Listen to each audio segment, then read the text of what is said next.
बिस्मिल्लाहिर्रहमानिर्रहीम। Welcome to earth test. अस्सलाम वालेकुम। आज मैं बना रही हूँ खुबानी की चटनी। उसके लिए मैंने 1 पाव खुश्क खुबानी लिया है। खुबानी को धोने के बाद इसमें पानी डालकर 1 घंटे के लिए भिगोने के लिए रख दें। मैंने बीज वाली खुबानी ली है, आप बगैर बीज के भी ले सकते हैं। 1 घंटा भिगोने के बाद इसमें से बीज निकाल लिए हैं।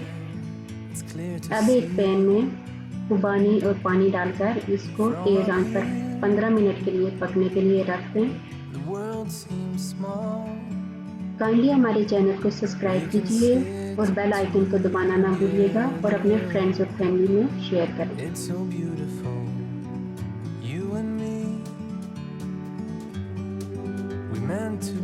जब इसमें बॉयल आना शुरू हो जाए तो 60 टेबल स्पून चीनी शामिल करें।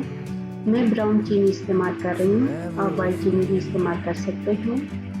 1 टीस्पून लाल मिर्च,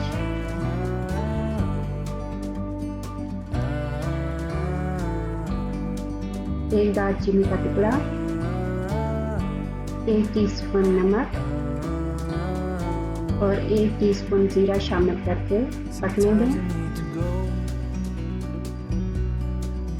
जब चटनी गाढ़ी होना शुरू हो जाए तो आप इसमें कोई से भी खुश्क मेवाजात डाल सकते हैं। मैं इसमें बादाम और तिल डाल रही हूँ। अगर आप चटनी को ज़्यादा अरसे के लिए इस्तेमाल करना चाहते हैं तो इसमें सिरका शामिल कर लें। 1 टीस्पून सिरका शामिल करने के बाद आप चटनी को 2-3 माह तक इस्तेमाल कर सकते हैं।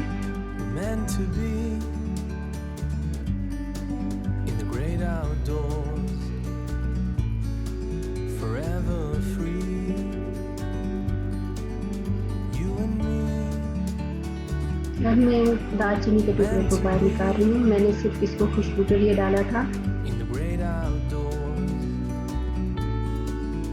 अब मज़ेदार खुबानी की चटनी तैयार है।